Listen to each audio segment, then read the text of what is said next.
In this video, I'm going to show you guys the brand new tracking capabilities of the DJI Mavic 4 Pro and how it can now track vehicles up to 200 meters away. So in order to test this out, we actually took a BMW M4 Competition to a local racetrack to film some clips for the launch video of the DJI Mavic 4 Pro. If you haven't seen that yet, it is on my Instagram page, but I'm not going to hold you guys up any longer. And I'm going to show you guys my screen recordings from the DJI RC Pro 2 and show you guys exactly how the tracking works and how well the DJI Mavic 4 Pro can keep up with a race car around a racetrack. Okay, so before we jump into the actual vehicle tracking of a car, I just wanted to show you guys how the ActiveTrack works on a different type of vehicle. So something like a motorcycle, or even if you're getting this to track yourself on your bicycle. So right away, you're going to notice when I draw a box around my subject in order to start tracking them, it's not actually able to recognize that they're on a motorcycle. So the icon below the rider is shown as a person. So the drone thinks that it's actually tracking a person right now. And because of that, that tracking is different than the vehicle tracking in the DJI Mavic 4 Pro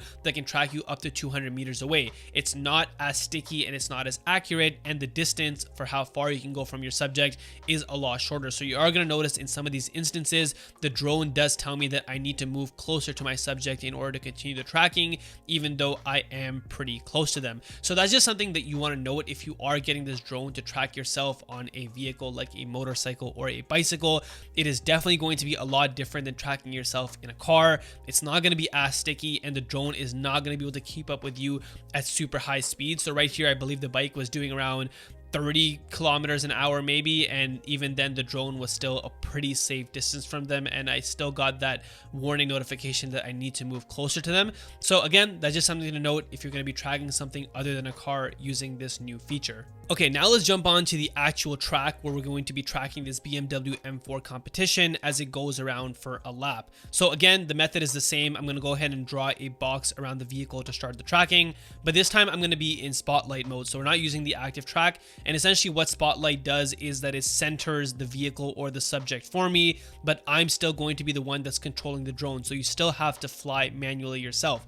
This test we're doing in the new 2.5x tele-lens, which is a 70mm equivalent, and we're shooting in 4K at 24 frames per second. Now, basically all I want to do here is try and follow the vehicle as it goes around the track, and I just want to try and maintain my speed with it so that I can keep it centered. So at the beginning, I do try and start a little bit ahead of the vehicle so it doesn't completely burn me, because on the straightaway, which is the hardest part of this track to keep the vehicle centered, the BMW M4 Competition is doing maybe 180 kilometers an hour. So it might not look super fast when you're watching it from an aerial perspective, but this vehicle is going really, really fast. Now, for some reason, I did get some sensor notifications here, even though when you look on the vision cameras on the right side of your screen, there wasn't really anything there. So I am flying in sports mode, so something else to consider. So all the sensors are turned off. So if I was to hit something, the drone would crash, but that's the way that you kind of want to fly when you're using ActiveTrack. You don't want it to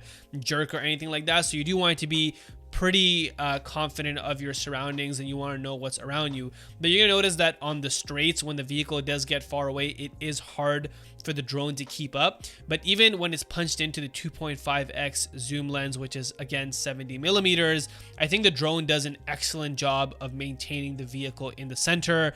And honestly, I was really impressed with how good it was able to track the vehicle, because there are some parts where the drone is going kind of slow and the vehicle is going really, really fast.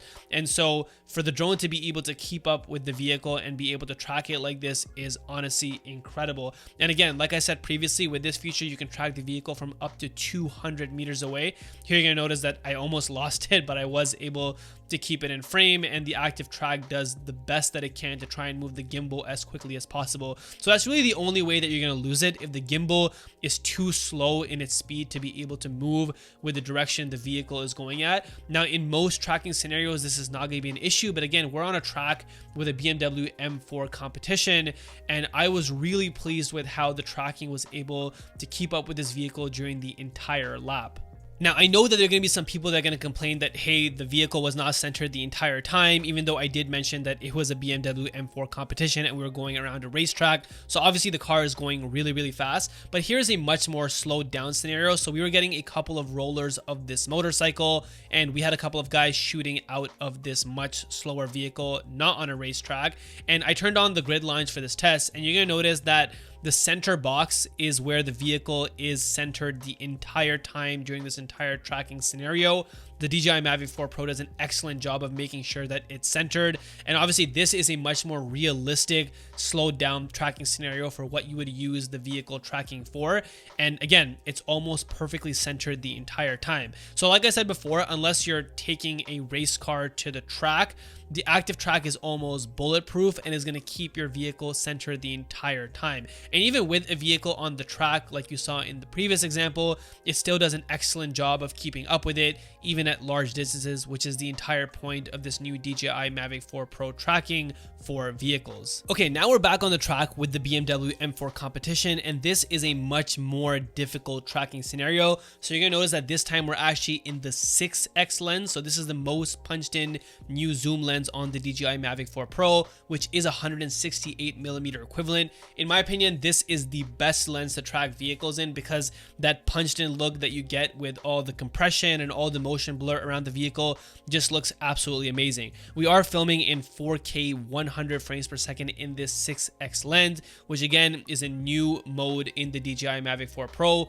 also in D-Log M. Now honestly, the first time that I used this 6x lens, I was not expecting to be able to keep up with the vehicle at all, but honestly, all the shots that I got from the 6x lens were mainly the ones that I used in my DJI launch campaign. If you haven't seen that video, it's over on my Instagram, but I was really pleased with the results.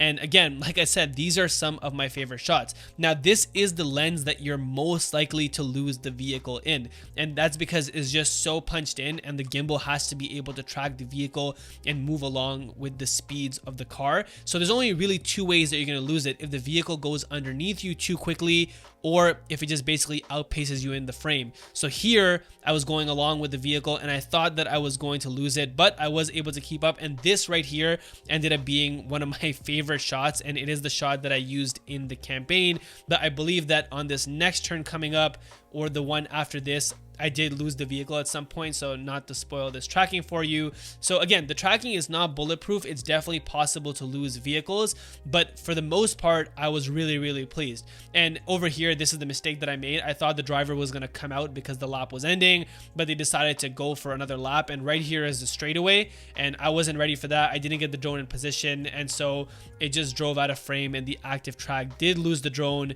so it is definitely still possible. Okay, so for that previous test, I actually didn't realize that I was flying my drone in normal mode, which I thought might have been the reason why the gimbal couldn't move quickly enough to keep the vehicle in frame. So I figured, hey, let's go one more time. We're going to switch to sports mode, and this time I actually flew a lot lower. So you're going to notice that my distance from the ground is only 14 meters right now. It might get a little bit higher throughout the flight, but that was around the flight height that I stayed at the entire time.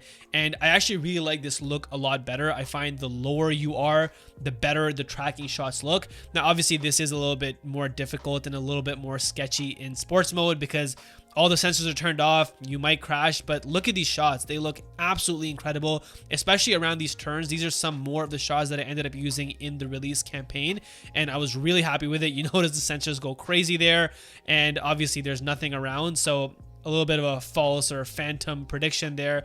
But anyways, look at how good these shots look. Look at how well the DJI Mavic 4 Pro does of tracking the vehicle. Now, like I mentioned, there is one of two ways that you can lose the vehicles. And right here, you can notice the vehicle drives under me. The gimbal is not fast enough to keep up, and so the drone does lose its tracking capability right there. And that's it. Those are the brand new track capabilities of the DJI Mavic 4 Pro. So hopefully this video gives you guys a good idea of how good the new tracking capabilities are. If you have any questions, definitely leave them in the comments below. But that's it for this video. I'll see you guys in the next one, and until then, keep creating.